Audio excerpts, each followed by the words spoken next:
A graça e a paz de nosso Senhor Jesus Cristo, deixo para todos. Tudo bem, povo de Deus? Uma alegria, estou aqui novamente trazendo mais uma palavra do nosso Senhor para vocês, né? E vamos aprender um pouco mais sobre a palavra de Deus, sobre a vontade do Pai para nós, sobre o agir de Jesus e o Espírito Santo sobre nossas vidas, né? Então vamos aprender um pouquinho mais, falar um pouco sobre a palavra de Deus.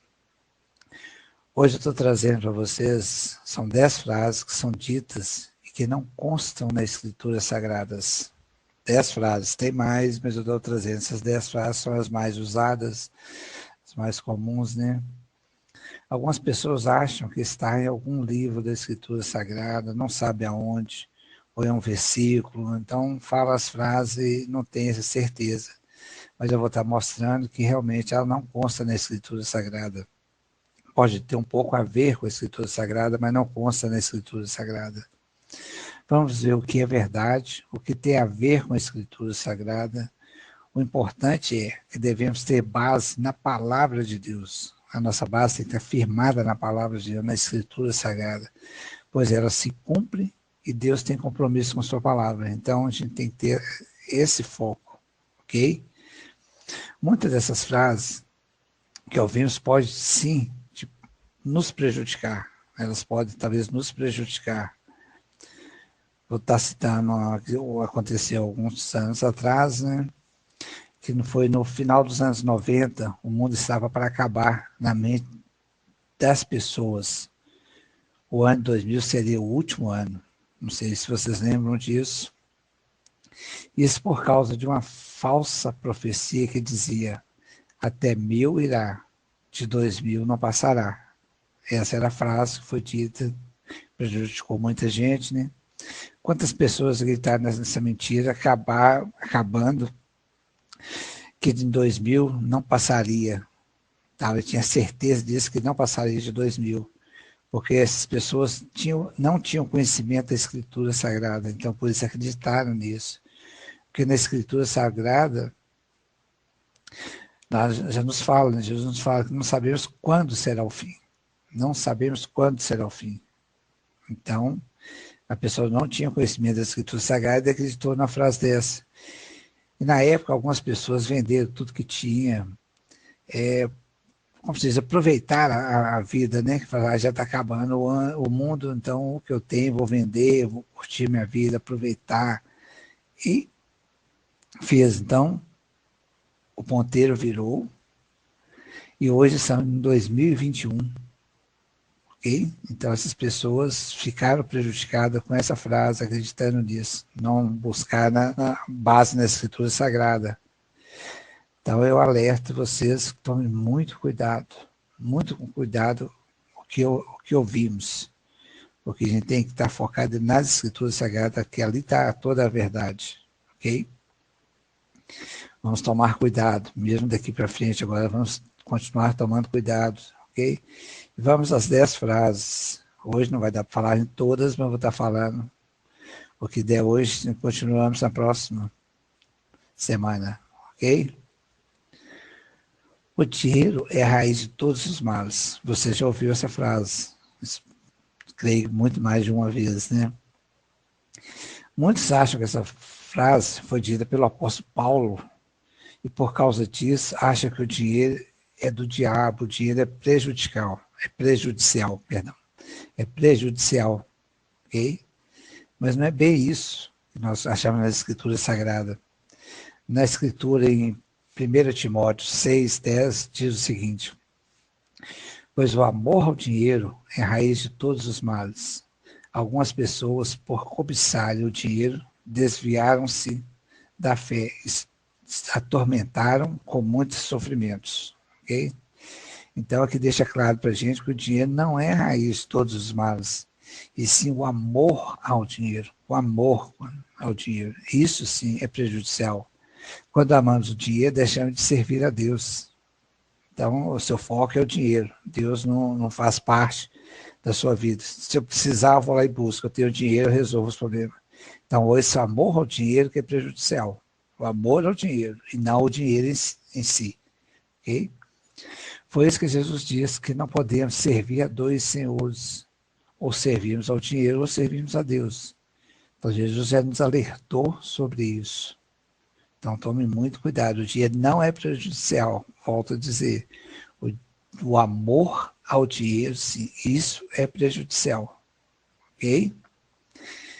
É importante que você saiba que o dinheiro não é uma coisa ruim. O dinheiro pode ser algo bom nas nossas vidas, se soubermos usar. Se você souber tratar o dinheiro como seu e não como seu senhor, aí sim o dinheiro é bom nas nossas vidas. Mas quando você trata o dinheiro como seu senhor, ele te dá ordem, ele te manda, aí realmente é prejudicial. Outra frase, o cair é do homem, mas o levantar é de Deus. O cair é do homem, o levantar é de Deus. Você já ouviu essa frase também. Por mais que essa frase faça sentido, nós muitas vezes caímos e Deus nos levanta, ok?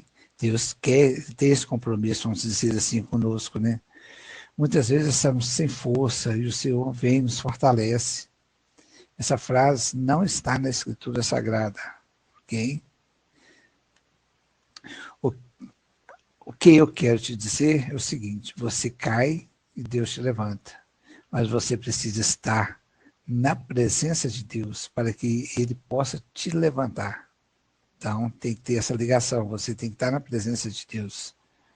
Quantas pessoas estão caindo e o Senhor não levanta, porque essas pessoas não buscam a Deus, não obedecem a palavra de Deus. Então, há diferença, nós temos que estar em conexão com Deus para que Ele possa nos ajudar nessa hora, ok? Deus quer levantar todos, mas Deus precisa que o nosso coração, o coração do homem, exista fé, fé verdadeira, existe o desejo de mudança, essa transformação. Então, isso é que precisa para que Deus possa nos levantar quando cairmos. Em Provérbios 24:16, parece um pouco essa frase. Veja o que diz. Pois ainda que o justo caia 7 vezes, tornará a erguer-se, mas o ímpio são arrastados pela calamidade. Então você vê aqui que realmente quem está em conexão com Deus, Deus vai ajudar realmente. O justo é aquele que obedece a palavra de Deus, ele pode até cair várias vezes. Não, a Escritura não mostra só tantas vezes, pode cair várias vezes. Deus vai sempre levantar, porque você está em comunhão com Ele, ok? Outra frase que eu quero falar também é essa. Deus escreve certo por linhas tortas. Deus escreve certo por linhas tortas. Você já ouviu essa frase também?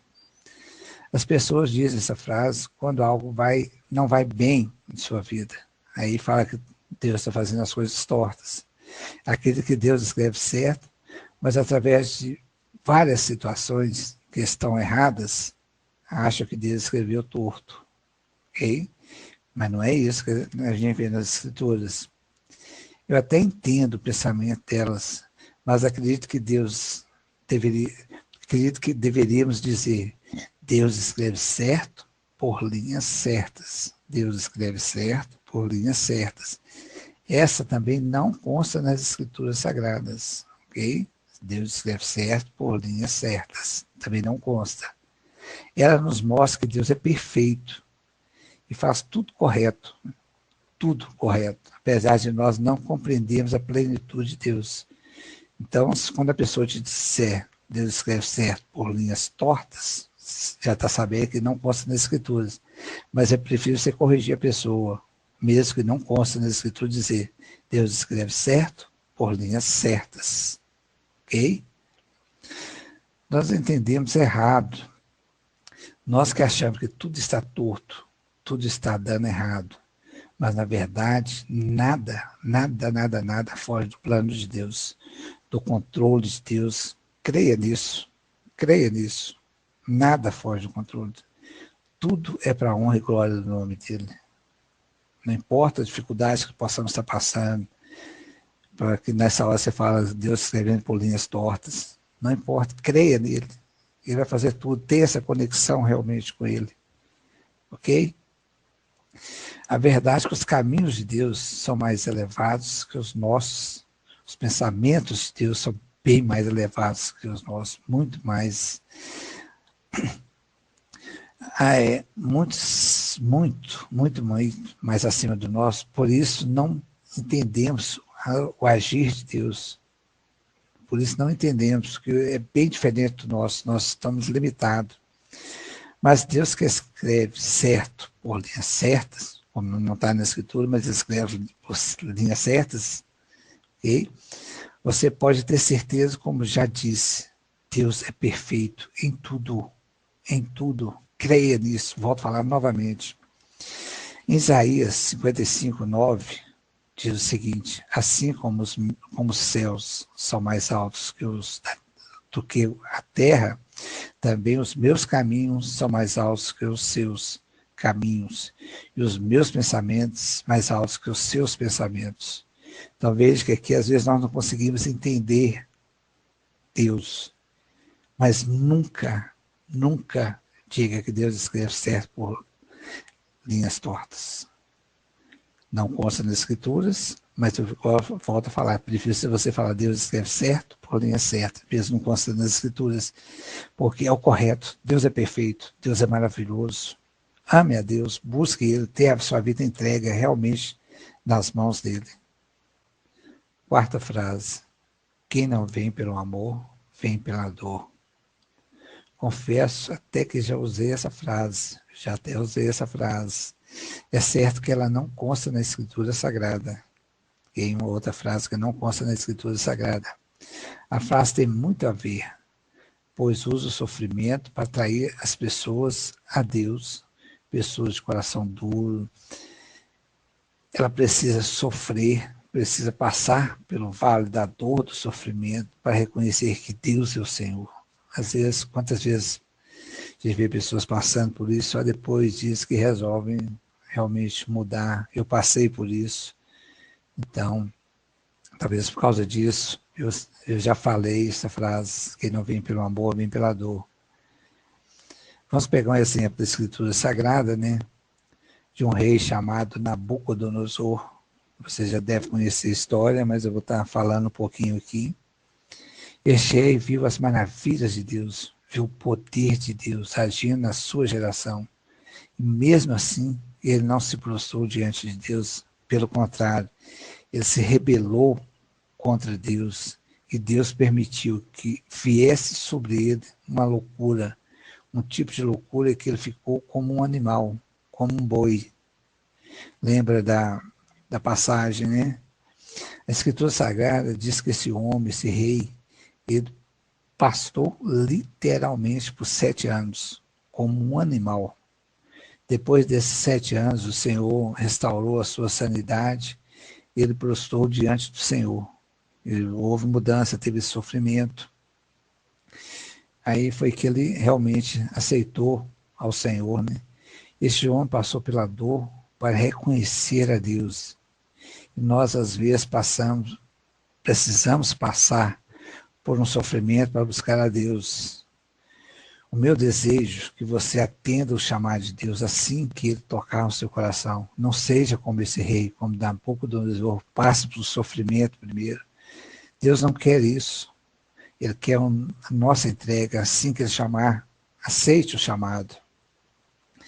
Você que está ouvindo essa mensagem, não relute contra Deus, pois Ele tem o melhor na sua vida. Não precisa ter medo do que Deus quer fazer na sua vida, porque só vai fazer o melhor, porque Deus é amor, ok?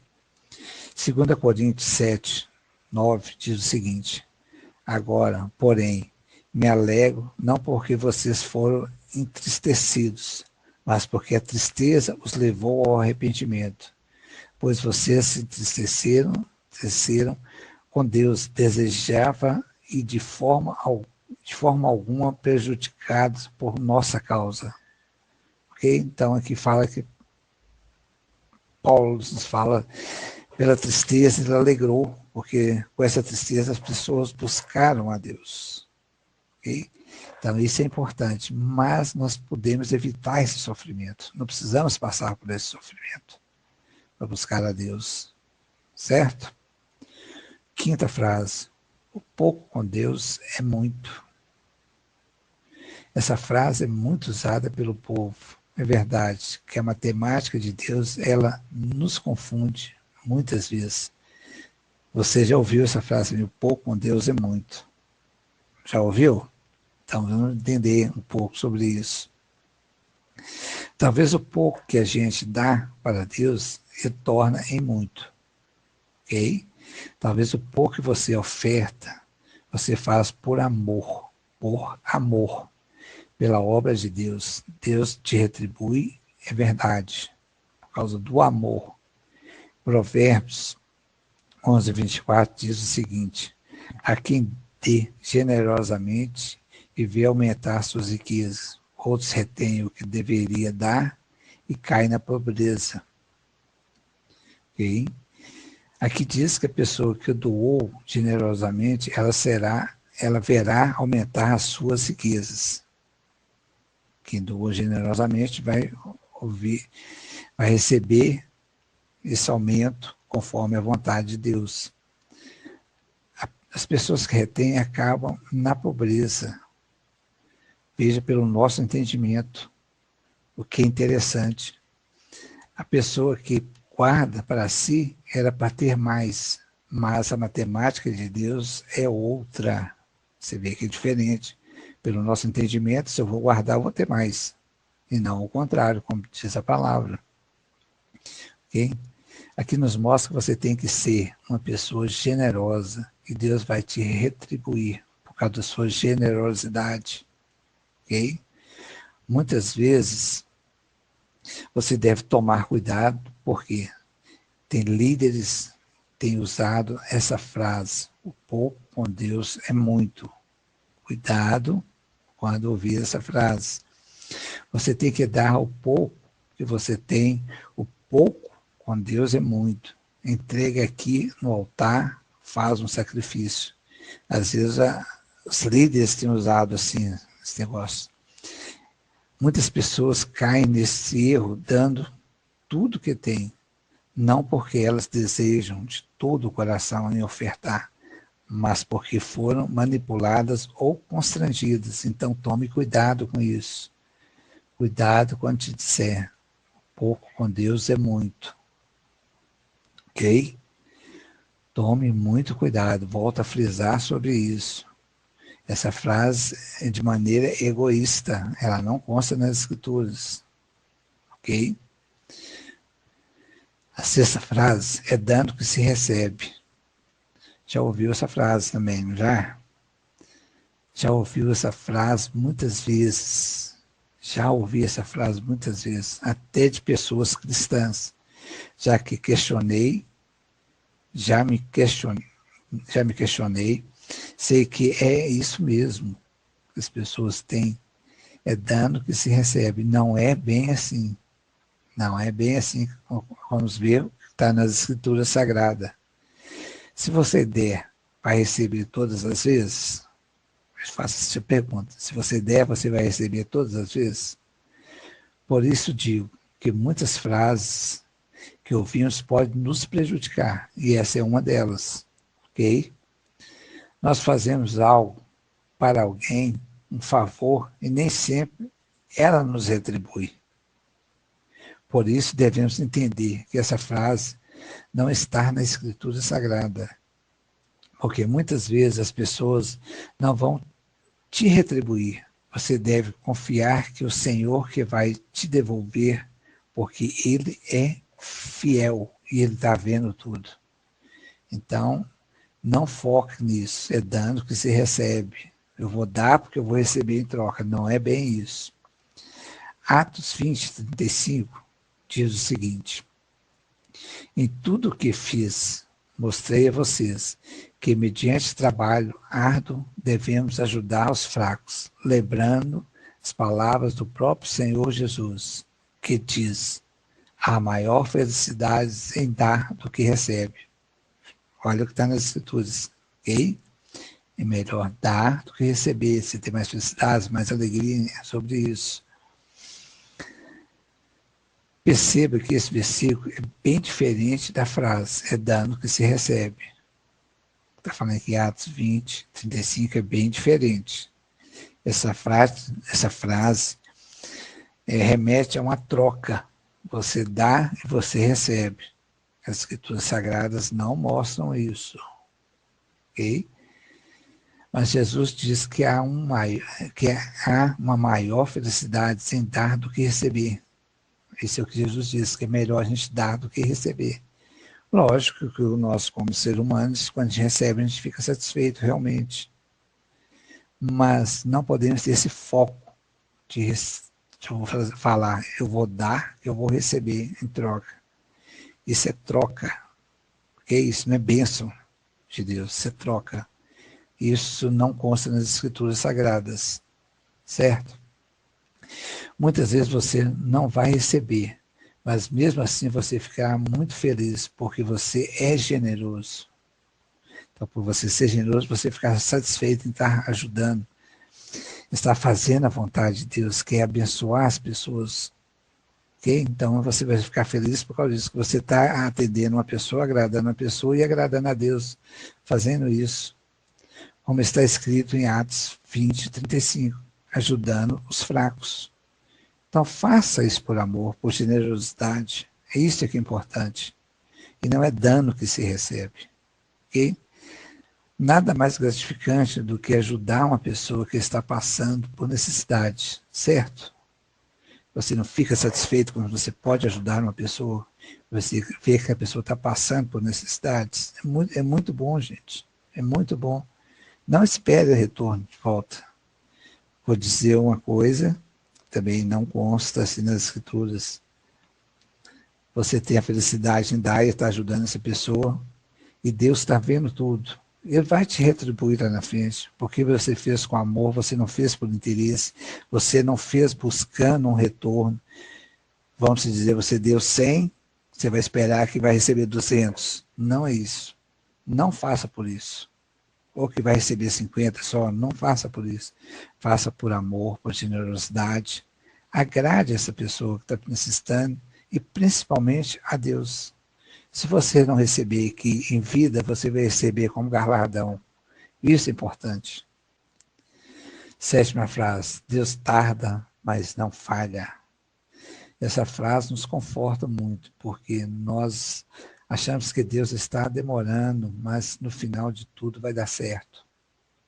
Não é bem assim, ok? Isso é o nosso pensamento. Isso serve para nos dar um conforto, mas eu entendo que essa frase não está na Escritura Sagrada, porque Deus não tarda. Deus não tarda. Nós que achamos que Deus está demorando porque queremos tudo para ontem. Não é nem para hoje, é para ontem, já tinha que estar pronto. Se for hoje, já está demorando. Ok? Então é o nosso jeito de pensar. Acha que Deus tarda. Ok? Às vezes estamos buscando a Deus em oração, fazendo jejum, vamos ao monte orar, mas parece que nada acontece. Mas nada o que nós não entendemos, mas o que nós não entendemos é que Deus trabalha enquanto nós esperamos nele somente. Ele trabalha por nós. A partir da hora que você orou pela primeira vez, Deus já está trabalhando em seu favor. Ele já está te ajudando, porque você tem um coração rendido aí, está dependente dele nisso. Ok? Isaías 64, 4 diz, desde os tempos antigos ninguém ouviu, nenhum ouvido percebeu, e o olho nenhum viu outro Deus, além de ti, que trabalha para aqueles que nele esperam. Ok? A Escritura já nos diz, ele trabalha, mas não é no nosso tempo, é no tempo dele. O que você não quer entender que durante esse processo Deus está moldando o seu caráter. Às vezes precisa fazer essa mudança em você para depois te dar a bênção que você está esperando. Deus está trabalhando no seu coração. Ele tem que ter essa mudança. Nós temos que ter essa mudança no coração. Deus vai nos trabalhar em cima disso, ok? Deus está te aproximando dele. Olha que coisa importante. Está buscando você para ele. Está mudando as situações, tanto Tantas estão acontecendo, mas Deus não está demorando. Deus não está, né? Nunca vai demorar. Ele nos ama e quer fazer o melhor por nós. Basta que nós confiássemos nele, entregarmos a ele a nossa ansiedade.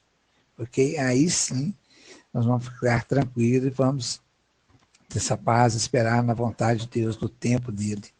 Como dizem em Eclesiastes, tem tempo para tudo.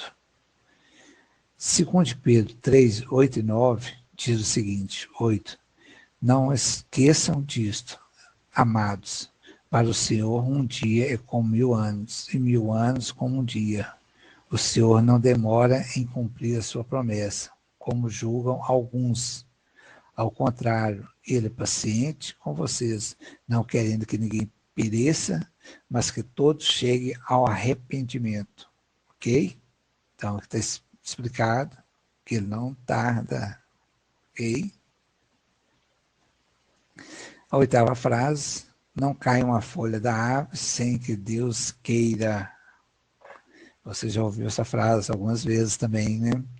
Essa frase não é um versículo bíblico, apesar de algumas pessoas afirmarem que é. Não consta na Escritura Sagrada e não é um versículo bíblico, ok?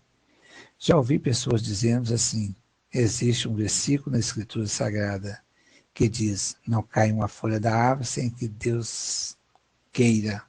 Não existe esse versículo. Volto a frisar isso para vocês. Eu entendo que as pessoas querem dizer que tudo está no controle de Deus. Nada que aconteça, mesmo que seja uma folha cair da árvore, não cai sem que Deus queira. Ok? Mas ela é uma meia-verdade. Muitas coisas que Deus não quer acontecem. Ok? Então, por isso ela é meia-verdade. Deus não queria que o pecado entrasse no mundo, mas o pecado entrou, porque o homem desobedeceu a Deus. Ok? Da mesma forma, Deus não quer que aconteça conosco, mas por rebeldia, teimosia, nós acabamos cedendo e tudo isso acontece. Não é pela vontade de Deus, é porque nós fazemos isso. Então, nós devemos entender uma coisa, ok? Vamos entender uma coisa. Somente quando nós entendemos no centro da quando nós estamos no centro da vontade de Deus, no centro da vontade de Deus, é que Ele cuida de cada situação por nós. Ele faz cooperar para o bem. Essa é a vontade de Deus. A palavra diz em Romanos 8:28, sabemos que Deus age em todas as coisas, para o bem daqueles que o amam, dos que foram chamados de acordo com o seu propósito. Certo? É importante que você entenda que as coisas acontecem do jeito de Deus quando você está em obediência à sua palavra. Precisamos ter obediência à palavra de Deus para que Ele possa nos atender. Em Lucas 21, 17 e 18 diz o seguinte, 17, todos odiarão vocês por causa do meu nome. 18, contudo, nenhum fio de cabelo da sua cabeça de vocês perderá, ok? Então, isso é o que diz a Escritura Sagrada. Tudo está no controle de Deus, certo? A outra frase, esforça-te e eu te ajudarei. As pessoas usam essa frase pensando que está na Escritura Sagrada. Essa é outra frase que não consta na Escritura desse jeito, ok? Há muitas passagens falando de nos esforçarmos para perseverarmos, fazer a vontade de Deus, mas em momento nenhum você vai ver a palavra esforça-te acompanhada de eu te ajudarei. Não vai achar esforços, depois vem eu te ajudarei. Você não vai achar isso na Escritura Sagrada. Deus não faz barganha com ninguém, isso é como se fosse uma barganha. Deus quer que você esforce, mas não é por causa disso que Ele vai te abençoar. Não é por causa disso. Não é por causa disso que Deus vai te ajudar. Certo? Não é por causa disso. Deus te ajuda por causa da graça. É por causa da graça, pelo amor dele. E é um amor incondicional. Deus vai te ajudar, mesmo que você venha a fraquejar, ainda que você não tenha alcançado os seus objetivos. Deus assim vai te ajudar quando você depender exclusivamente dele. Ok? Isso não quer dizer que você não tem que se esforçar. Não podemos cruzar o braço e falar, entreguei na mão de Deus, Deus vai fazer tudo por mim. Não é? Não podemos agir assim, certo? Basta você ficar esperando que Deus vai te ajudar, vai vir de mão beijada para você? Não é isso. Não é isso. Você precisa fazer a sua parte, mesmo que você não consiga, Deus vai te ajudar, porque você está na dependência dele. E uma outra frase que não encontramos nas Escrituras, e é muito falada, Jesus é o médico dos médicos. Você já ouviu muito isso, né? Eu já usei essa frase, mas devemos entender, não é um versículo. É certo que, olhando o Novo Testamento, Jesus é médico acima de qualquer médico, de qualquer médico. Ele curou toda a doença de enfermidade, ele libertou os cativos. A Escritura Sagrada diz em Atos 10, 38, o seguinte: como Deus ungiu Jesus de Nazaré com o Espírito Santo e poder, como ele andou por toda a parte fazendo bem e curando todos os oprimidos pelo diabo, porque Deus estava com ele. Outro versículo que se aproxima dessa frase, Jesus é médico dos médicos, está em Mateus 4, 23, que diz: Jesus foi por toda a Galileia, ensinando nas sinagogas deles, pregando as boas novas do reino e curando todas as enfermidades e doenças entre o povo. Então Jesus curava tudo, tudo, tudo, tudo. Não tinha nada difícil para ele. Por isso, a gente sempre ouve, Jesus é o médico dos médicos. Mas não consta na Escritura isso. Assim, nós podemos concluir que Jesus realmente é o médico dos médicos, mesmo que não consta na Escritura Sagrada, porque ele fez, faz e fará nas nossas vidas. Ok? Essas frases, essas 10 frases que compartilhei com vocês, espero que tenha te ajudado a entender o entendimento dessas frases que não constam na Escritura Sagrada. Espero que você tenha entendido realmente, tenha entendido o sentido das frases, né? A palavra de Deus em João 8,32 diz: conhecereis a verdade e ela vos libertará. Então, foque nas Escrituras Sagradas, ok? Quando alguém te disser uma frase, mesmo que ela seja bonita ou diferente, você deve buscar na Escritura Sagrada antes de você pregar ou dizer que é um versículo bíblico.